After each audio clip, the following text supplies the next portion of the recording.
Okay, got 11 o'clock, and I want to thank everyone for joining us. Welcome, everybody, and to really our first webinar on IT PAC on behalf of EFM Events and IT PAC. We're excited to bring back what we hope to be an ongoing series of topics that members would like to learn more about and talk about. My name is Dave Robinson. I'm going to be your host for today. I work with IT PAC and just provide really just advice and experience from my 30 years and actually 40 years in IT and my last 21 years as a chief information officer of a large corporation. Like I said, our goal is ultimately to try to do 2 of these a month. And basically, we're listening to members and trying to find out what is on their minds and what they'd like to learn more about. But really, it's the opportunity for you to engage, learn, and just connect with each other and learn about what people are doing in organizations just like you. In addition to these events, if you haven't already joined, I want to encourage everyone to go to itpac.com. It's free to join. And I think you'll learn from that you can connect with a lot of people that are in your area.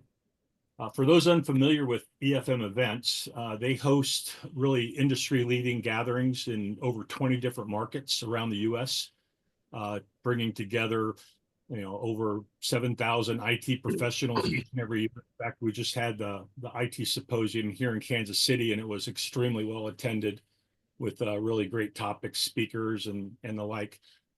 IT PAC is a vendor-free community in that, we're trying to let professionals network with each other and get connected and again, talk about the topics that are important to them.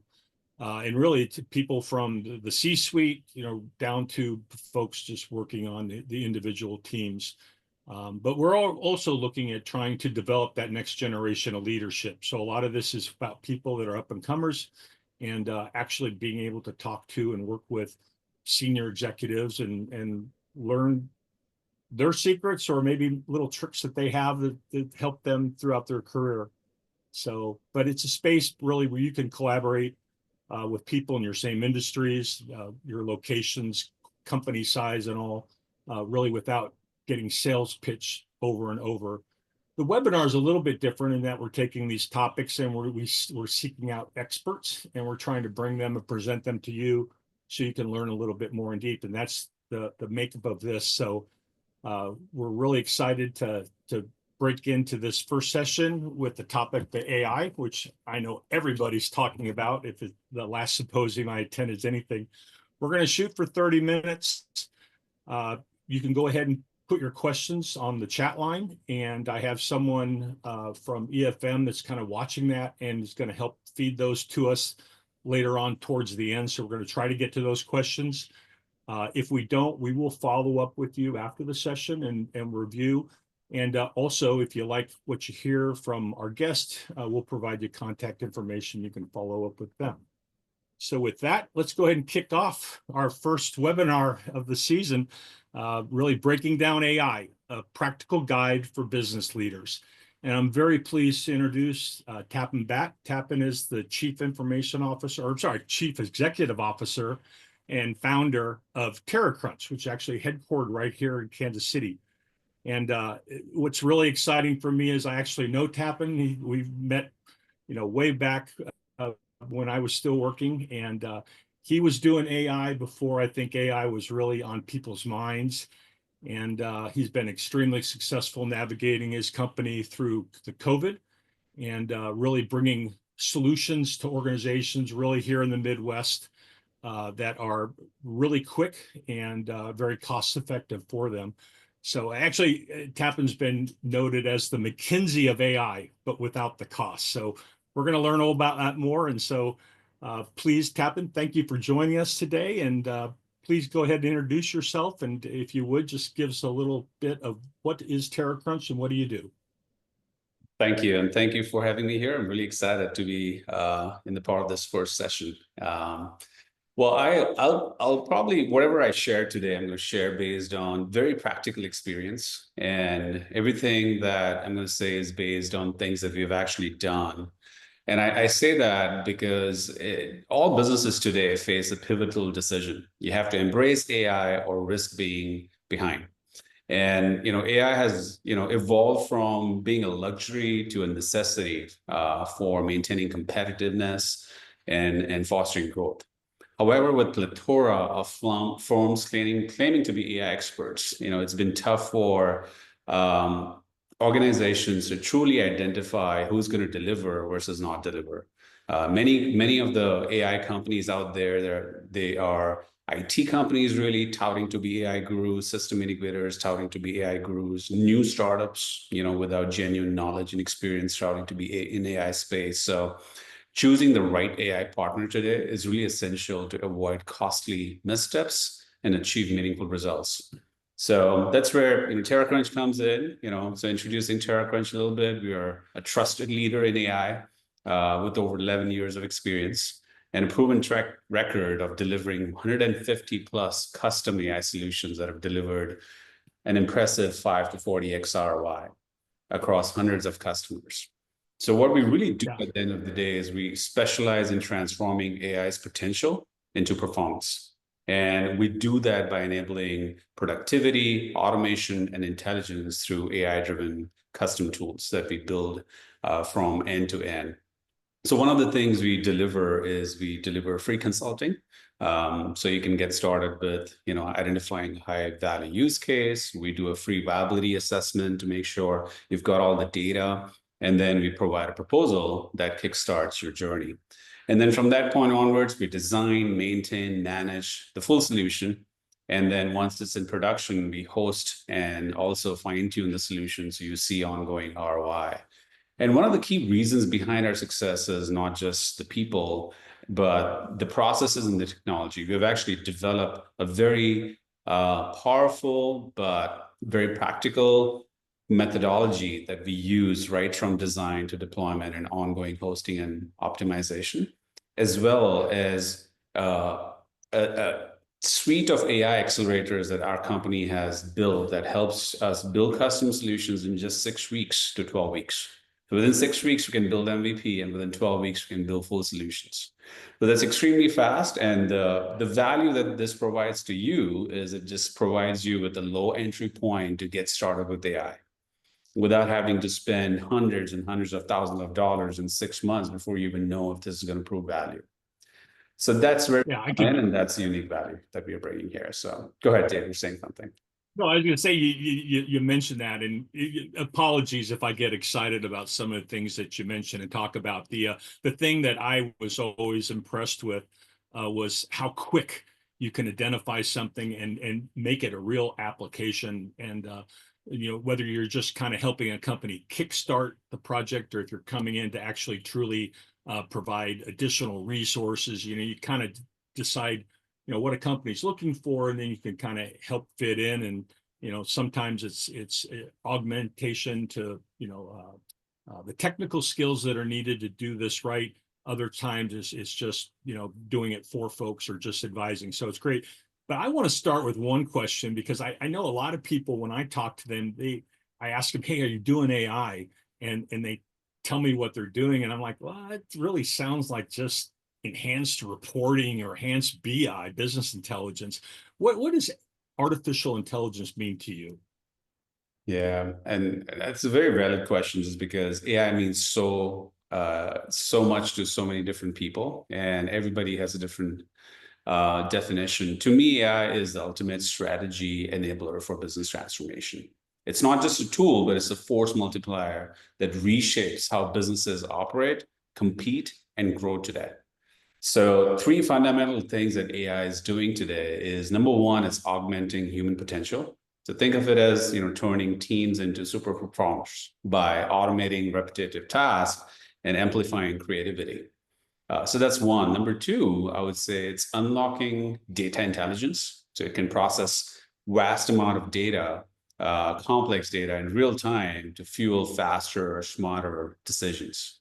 And the third one is it drives scalable innovations, helping organizations reimagine workflows, customer experiences, and pretty much all types of business workflows across all different divisions. So in a sense, AI is how forward-thinking businesses future-proof themselves today.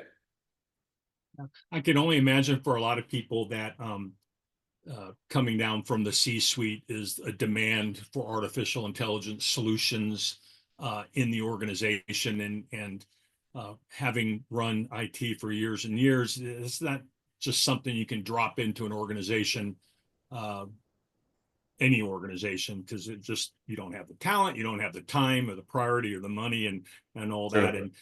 And when you and I sat down and agreed to kind of do this webinar, I told you I wanted to poke a little bit about, where is the value for your customer, what's the value proposition of doing it. So, and you started with just sharing some just kind of really cool success stories that you've experienced.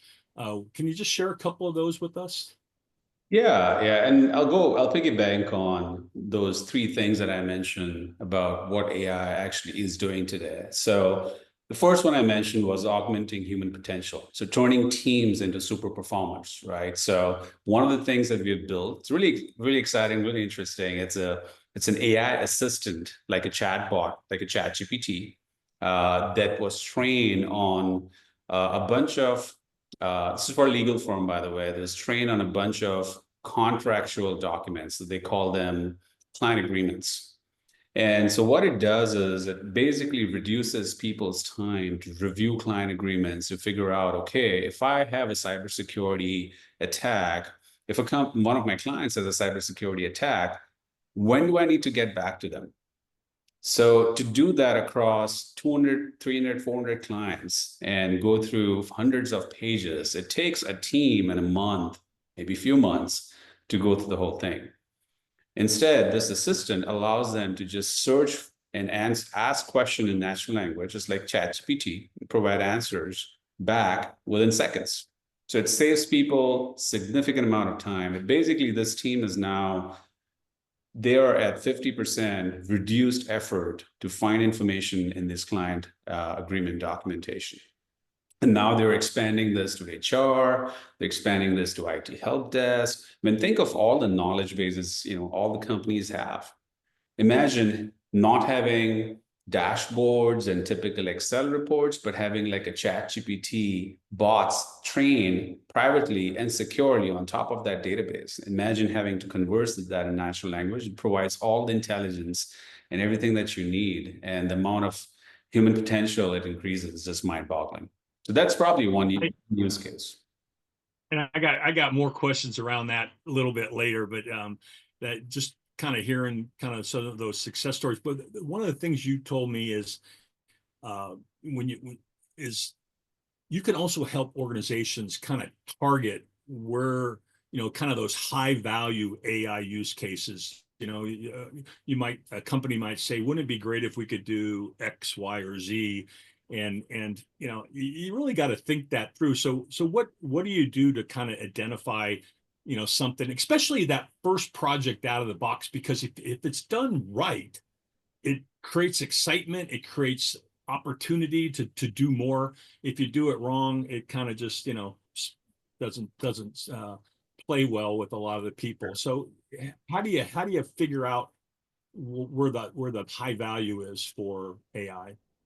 Yeah, we use a pretty simple but a very powerful framework for that. So the first thing is map out pain points. So map pain points to outcomes, right? So ask what slows us down, what's costing us money, what's limiting our growth, right? And then look for bottlenecks and look for repetitive tasks, look for delays in decisions, look for missed insights, look for those things. And once you do that, then the second thing is now let's quantify, or at least high level, let's figure out what is the ROI potential. Is it time saved through automation? Is it revenue lift through better targeting and upselling? Is it cost reduction through fewer errors or faster processes? Is it risk mitigation, right? So once you find where the ROI potential is, the third thing would then become a feasibility assessment. So do we have the right data?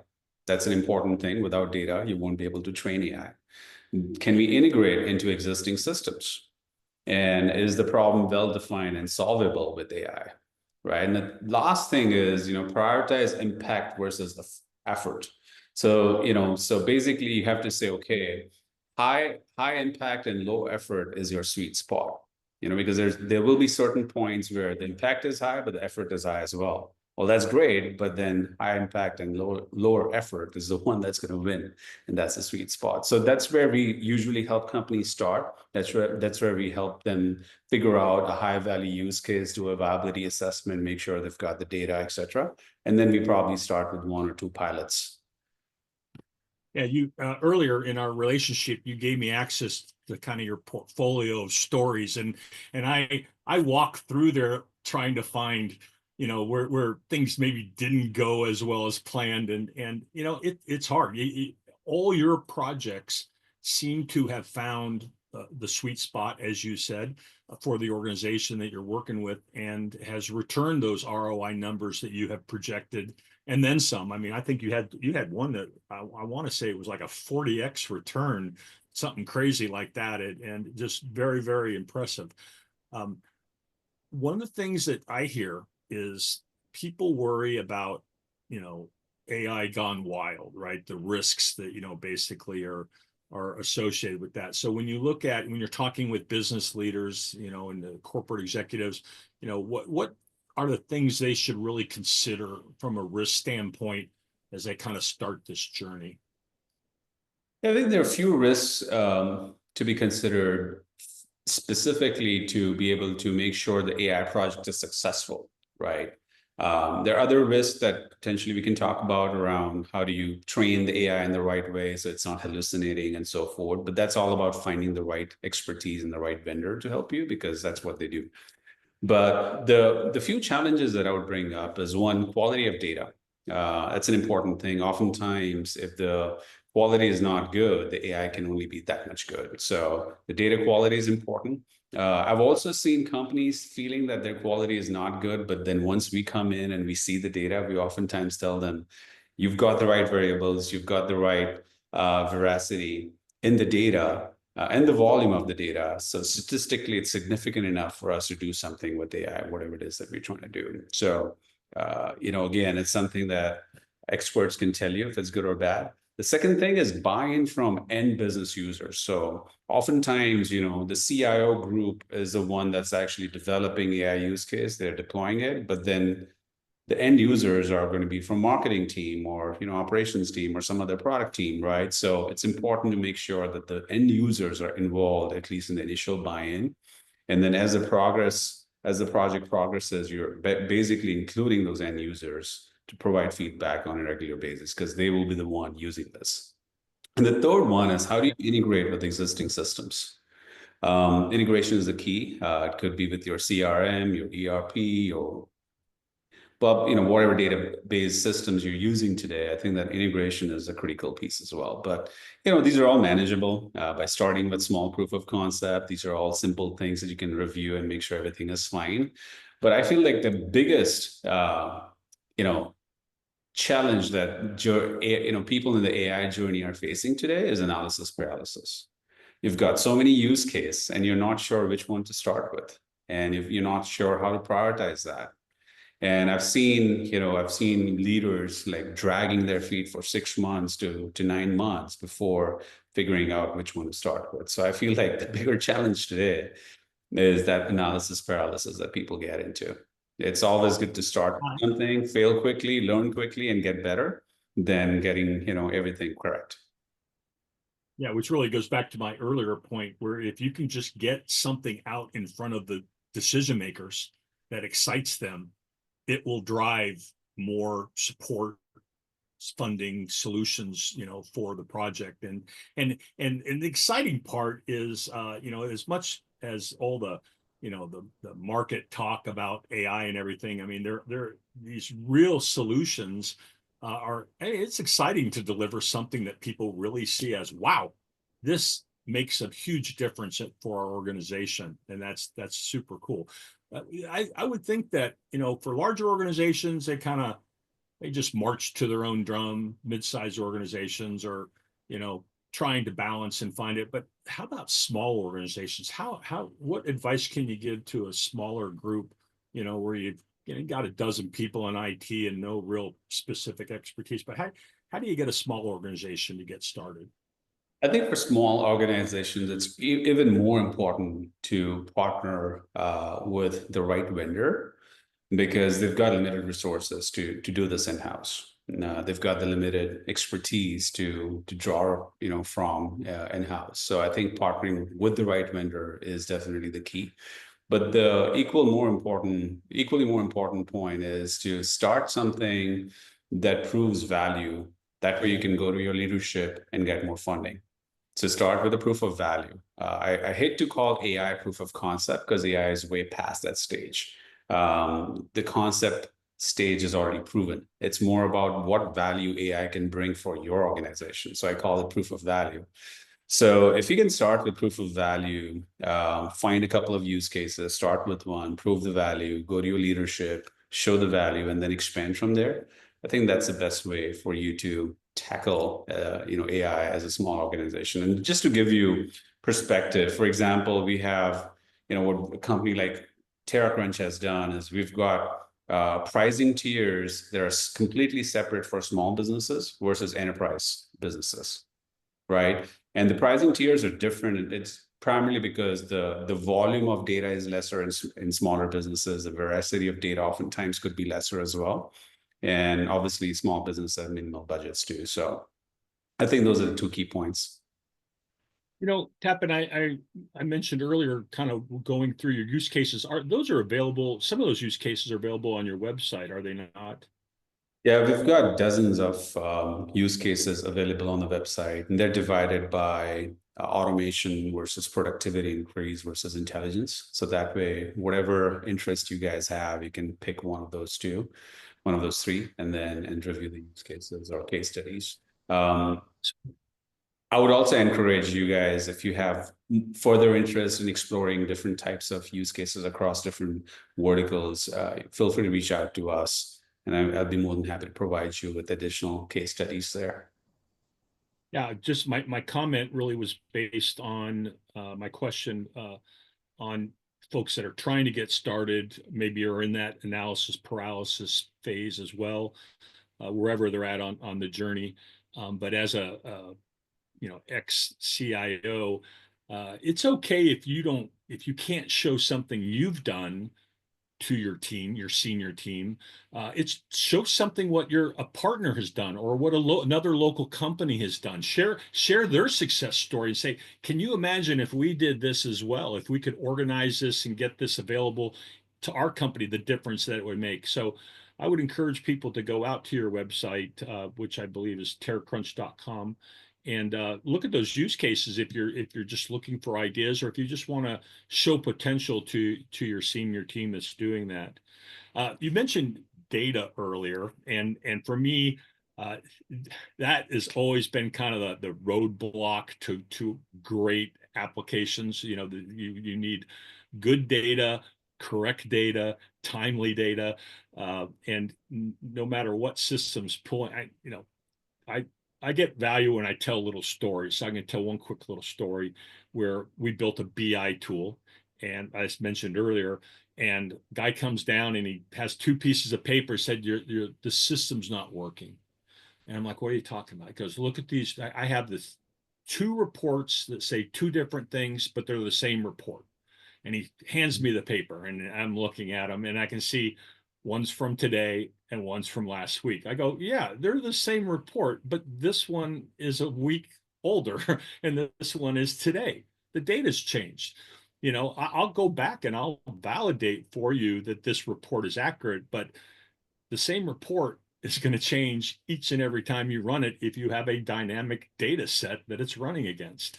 But we always had a lot of data cleanup that we had to go through. And you talk just briefly a little bit ago, but what else can you do to help companies that maybe are trying, maybe they don't have the right data, maybe their data is not accessible cleanly. How do you help organizations kind of bring all that together? Yeah, there are a few different options these days. To make sure your data is complete. One is to get data from outside sources. There are a lot of companies that are selling data right now that could be augmenting or adding to your existing data sets, depending on what's missing. And the second thing is there's also AI has also been able to identify a way to create synthetic data. It's called synthetic training data. So as an example, AI can actually create very similar, it can take your data set and it can actually create very similar data set to yours that can be used for AI to create training data set. So that there are companies right now, there are unicorns, there are billions of dollars in valuations doing nothing but developing synthetic data for training purposes for AI. So those are the two options. One is to go to outside sources. We've got access to a lot of sources where we bring in free data as well as data at a very low cost to augment our customers and our clients' data sets. And then we also bring in data synthetically, or we can develop synthetic data for training from your existing sets as well. So those are probably the best two options to make sure you have a full data set to be able to do something with AI. Okay. People have been talking, we were talking about just AI in general, and Kevin mentioned online here that there's kind of phases that AI is kind of going through in terms of the different evolutions. And can you talk a little bit about how you envision where AI maybe started, where is it today, and maybe where is it going to down the road? Yeah, I think, in 5 years, right? Let's talk about the next 5 years. By 2030, AI is expected to significantly transform various aspects of society and business. It'll surpass human capabilities in specific domains, and certain domains it'll basically perform at par with humans.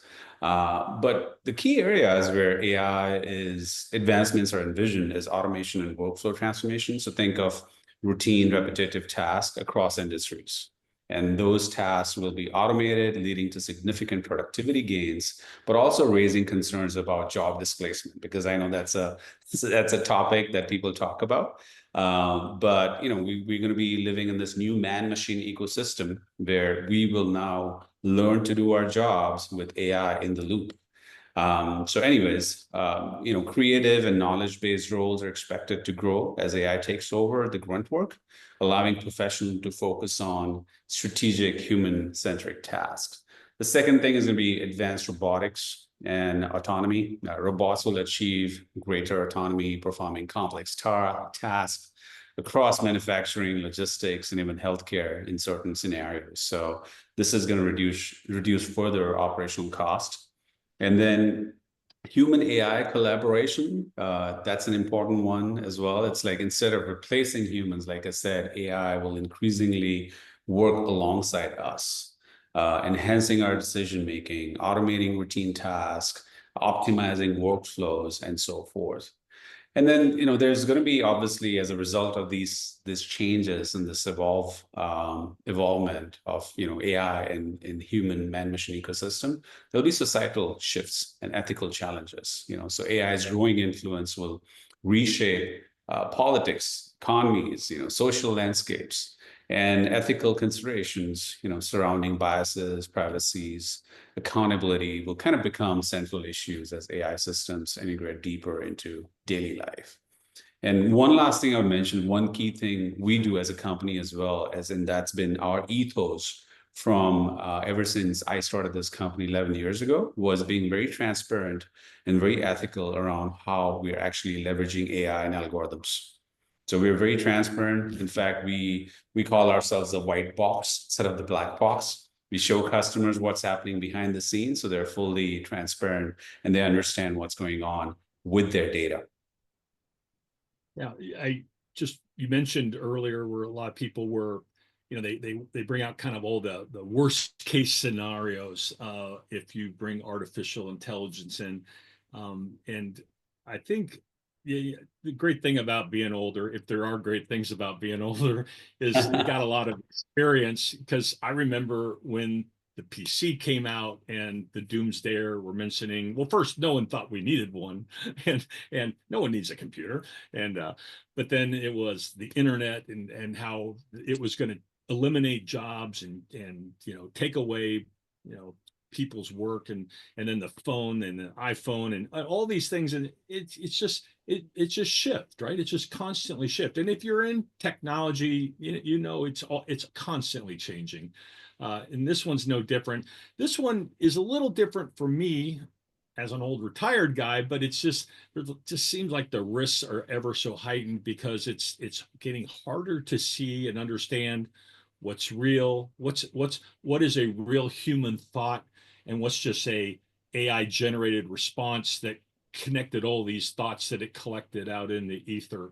And so for a lot of people, that's kind of the piece that is a little more what if, it seems to have real teeth. But if you structure your program like you would any project, set expectations, try to keep it attainable, keep it on course, don't let scope creep go into it. You have very specific goals, all the things that really you help organizations with, so that you can deliver something in that really minimal time frame. 2 to 3 months for an AI solution, that sounds crazy, but you've proven it time and time and time again.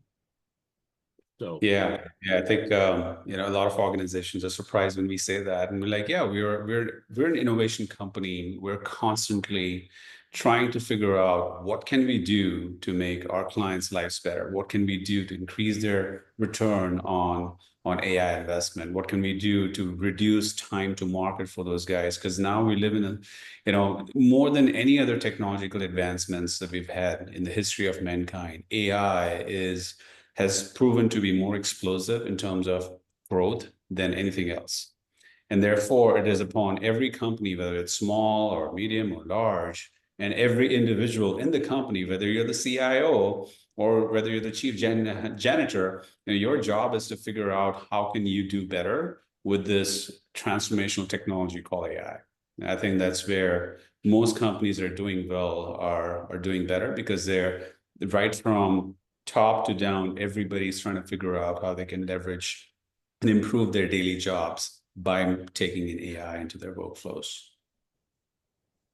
yeah, believe it or not, we've hit our 30-minute time limit, and I guess we'll revisit the time that it takes to do this. But I got other questions I would like to ask, and we can always kind of follow up with you, I guess. And you talked just a little while ago about the stages, but in let's just say the 5 to 10 year time frame, your envision of the world with artificial intelligence kind of embedded in so many parts of our lives. What do you see?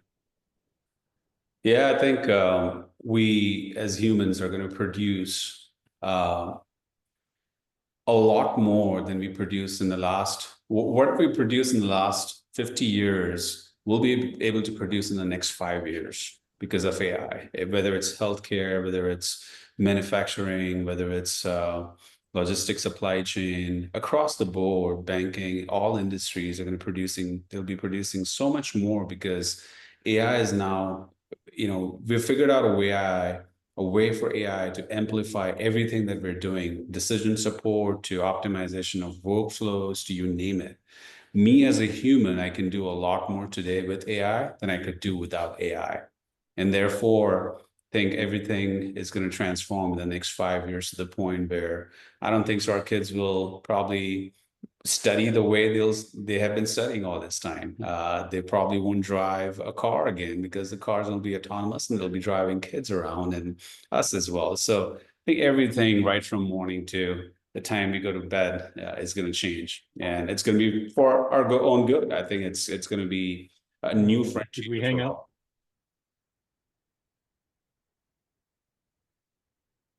Did we lose Dave? I think he froze.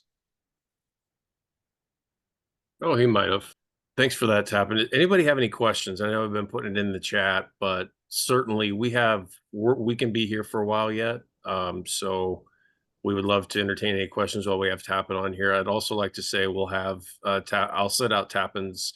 I know somebody has requested that so far. I'll send out his contact information and the TerraCrunch website, so you can kind of look at those case studies or anything in specific to you. So Yeah, if there's, and I wanted to say that one last thing, right? If there's anything we can do to help you, please let us know. It doesn't have to be, you don't have to necessarily do business with us, but if there's any information, knowledge we can share, we'd be more than happy to do that. Yeah, and it looks like we have, how do you, so a couple things. We have people that are interested in the case studies. We'll put those on IT Pack as well as a link to terracrunch.com. If I'll talk to Tappan about that. But it looks like Jason Catcher says, how do you find the most companies? How do you find that most companies start engaging with you and your company?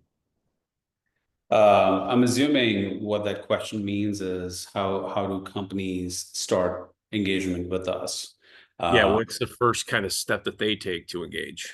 Sure, sure. I think the first step they take is it's an introductory discovery meeting. So it's essentially they may or may not know what use cases they want to tackle. They might know at a very high level that sales and marketing and this specific thing is what they want to tackle, but it's not scoped out, it's not thought through to the point where we can take that and develop a proposal. So what happens is we do a few discovery meetings to figure out what they want to do. Can we really hone in on the scope?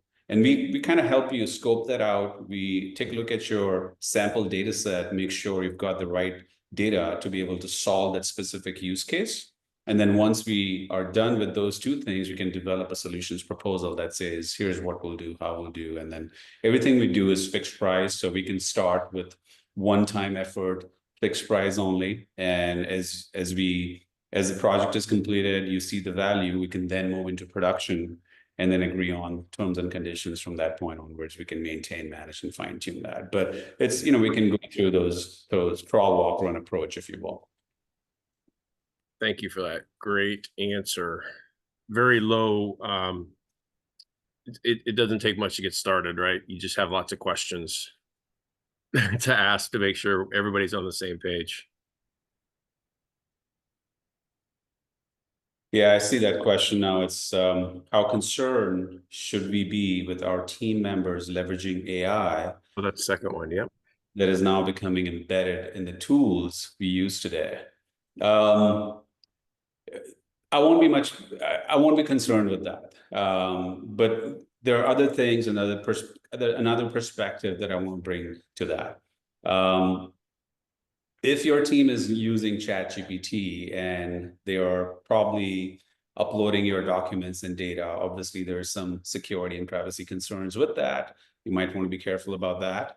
You want to be careful about the fact that whatever data you're posting on some of these third-party AI tools could be used to train them and therefore could be used to improve your customers' offering as well. So that's something that you might want to be careful about. I think the other thing you want to think through is all the off-the-shelf AI tools you guys are using today, all the product-driven AI tools that you guys are using today are also available to your competitors, which means there's no real competitive edge in that specific offering. So the real competitive edge you guys are going to create is through building solutions that are customized to your data and your business flows. So that's where you'll see the maximum ROI, the 5 to 40x ROI that we've been talking about. But that's something worth thinking through as well. Great answer. Makes sense. Hopefully that helps you, Jason. That was really good. Hey, Dave is back, by the way. Dave, sorry we lost you. I think we lost him again. Yeah, that's all right. We miss him, but it's fine. Excuse me. And this, just so everybody knows, this recording will also be available on IT Pack as well. So you can revisit if you want to, or share, feel free to share. Would love to we have 6 minutes if there's any additional questions. Otherwise, please know you will get all the contact information and for Tappan, the website and the video as well. So we can wait here for a couple, 15, 20 second, half a minute here, see if anybody else has any other questions. If not, we have about 9 attendees still on. Thanks, great conversation. You're welcome, Kevin.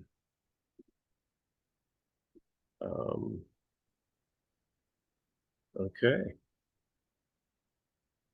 Well, Tappan, thank you.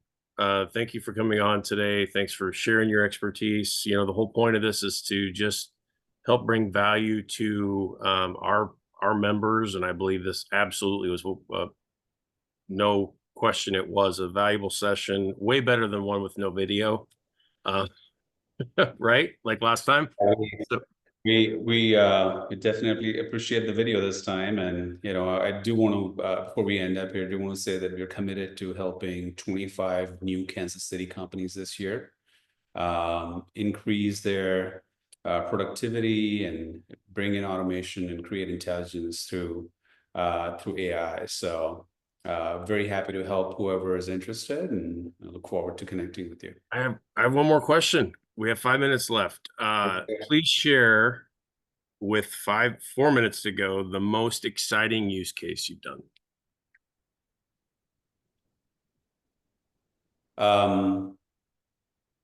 We are developing the future of AI. It's called agentic AI or AI agents. We deployed a solution, an AI agent. For those of you who don't know what AI agent is, it's basically agentic AI is the next frontier in the world of AI. Essentially, it's going to autonomously carry human tasks. It can analyze data. It can communicate with other people. It can communicate with other AI solutions or bots, and it can complete an end-to-end task that an agency would otherwise complete for you. Hence the name AI agent or agentic AI.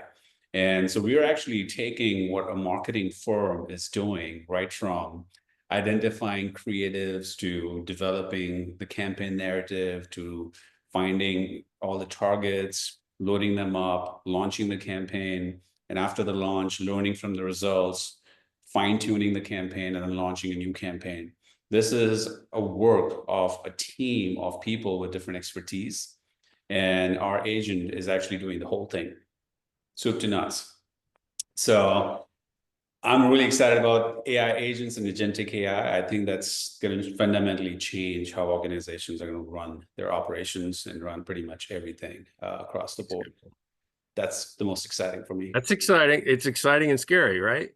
It is exciting and scary. Yeah, but it's reality, and it's what we need to grasp onto. It is lean into it, right? So, Right.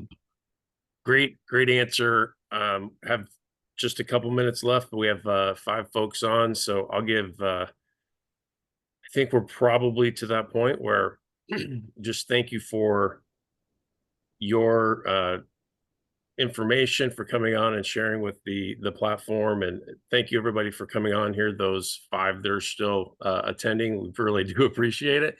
And thanks to Dave as well. I know he's off, but with that, we'll wrap this one up, and please look for additional webinars coming out, and reach out to Tappan and his company. I know they do a wonderful job, and some have already asked for that. Well, it was wonderful, and thank you again for inviting me. Great talking to you all. Yes, thank you guys. Bye-bye. Blessing. Thank you.